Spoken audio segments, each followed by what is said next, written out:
Hey everyone, what's going on? Joey here, and we're continuing our around the world coverage of The Masked Singer, and this episode's gonna bring us to Belgium.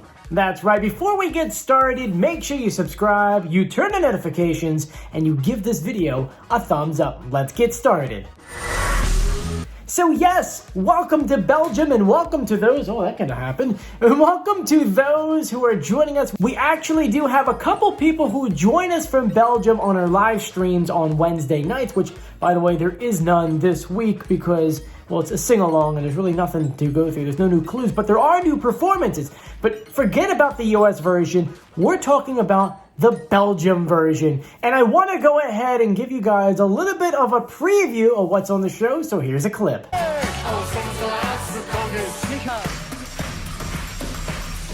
You're that type, I'm the bad guy. Die vingertjes, die vingertjes. Ah. There for you, 'cause you're there for me.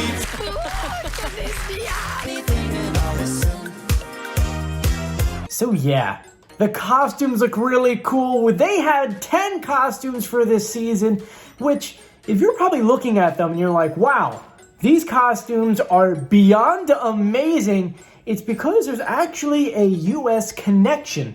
And I don't want to screw up her name. Her name is Marina Toybina, and she actually does all the costumes for our 4 seasons of The Masked Singer and the 5th, and supposedly The Masked Dancer. So you see these costumes, you're like, wow, they're like top notch. Well, because they are. Fremantle, which is the production company who also handles our version of, is also handling this version of the show. So there's going to be a lot of similarities, but as you watch, there's a lot of things that are different. Some of them are really, really cool. And so let's go ahead and jump back and talk about what we have going on first. Just so you know, this show was supposed to film in March, but because of COVID-19, it got pushed back all the way to June. They actually started filming before our version of the show. Now, while filming in June, normally their stage would allow 300 people. They had to cut that back to about 80 people. And then from there, they had a hybrid of people coming in via Zoom, sort of like ours a little bit. Now, while you're watching the show, you really can't tell the difference. Some episodes, you can see the audience. Some other ones, they kind of zoom in and out enough just so that you don't see that there's either not enough people or maybe during that week, COVID was just so bad. Or like, you know what? Only had the judges together. Now, the judges, I can't pronounce their names, and God forbid I would, even if I tried, they'd be so off, and I'm sorry, guys. But they were together the entire time. They got tested just like how our panels were sort of together, so were they. Now, unlike our panels, who are sitting directly in front of the audience, or at least in front of the stage with the audience behind them, this version, they have the judges on the, I guess if you're looking from the stage, it's the left or the right, stage left. We'll go with stage left.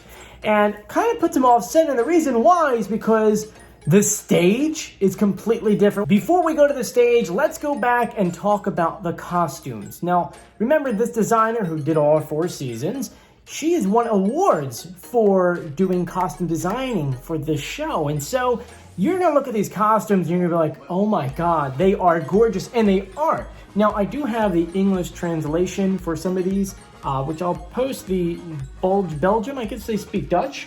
I'll post those below, but it is the Queen, the Mermaid, the Wolf, the Diver, the Diver's costume. I love it. At one point where they're singing and dancing, they're kind of moving like they're underwater.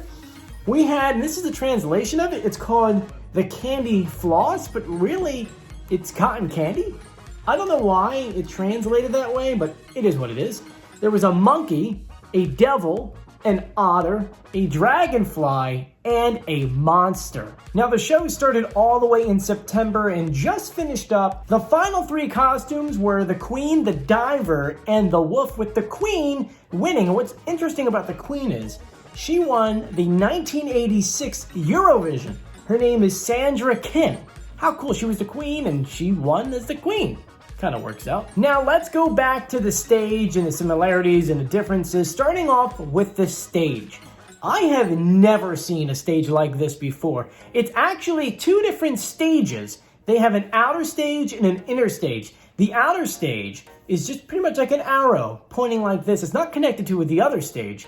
In between that one and the next stage is an empty space where audience can actually sit down and watch the show. The main stage kind of comes out like this and then comes down a little bit and then it's like a diamond on top. Very different, really cool. And what I think was really, really cool about this entire set, because it's so different, as you know, as I said before, Fremantle was the production company behind it. According to this article I read about the entire set design, the people who designed it were told only one thing. I'm going to read it. It says that the contract of the lease of the show says the only Masked Singer style request that has to be in here is there must be 2 massive mask entrances. You like know on our show where they have the 2 ones there. And they, of course, were required to have that. But they took it to another level. They made the faces, the masks, completely LED, where they can literally put anything on them, and it's the coolest thing ever. And also, as we said before, the judges were off stage because they had audience going this way. Now it's season 1, so maybe by season 2 they'll change up a little bit, but I kind of like this setup.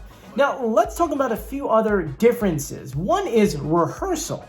Now according to their main website, only 8 people know the identity of all 10 of them, but I don't think that's true. And the reason why is throughout the entire show, they do a ton of group performances. At least I counted at least 6. And now, while our folks, they sing a little bit together, they sing different parts, this one, they're actually harmonizing together. And there was a behind-the-scenes video of some of the characters actually practicing with each other before going on stage, which only leads me to believe that they actually are able to sing and see each other before going on stage.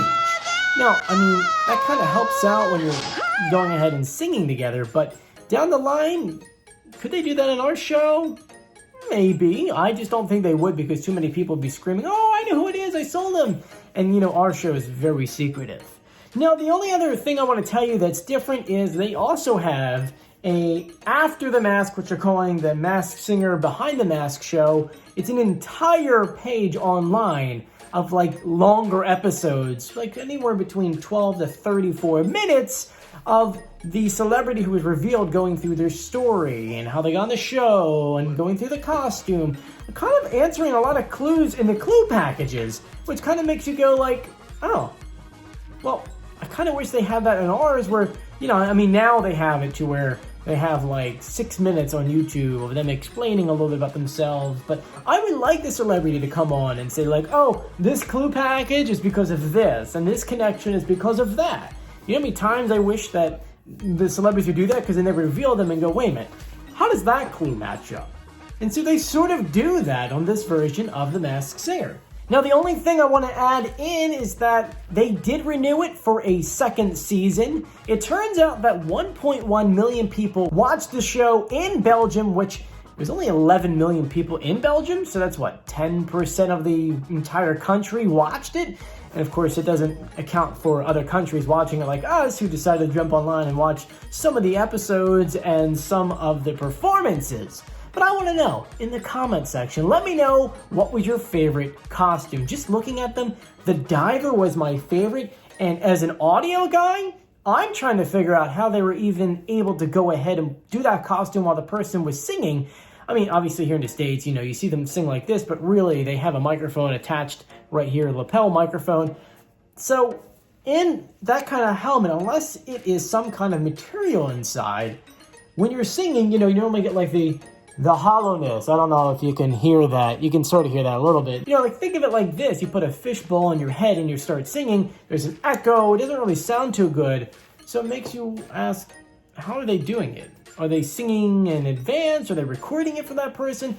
I don't know. That's an interesting question. I just like the costume in general, and from the audio side, it's just wow, that's pretty cool. But I also like the Otter and a couple other ones, but the Diver is probably my favorite. Anyway, thank you so much for joining me. If you haven't done so yet, please subscribe, turn on notifications, and give this video a thumbs up. I'm Joey, and stay safe, everyone. Bye.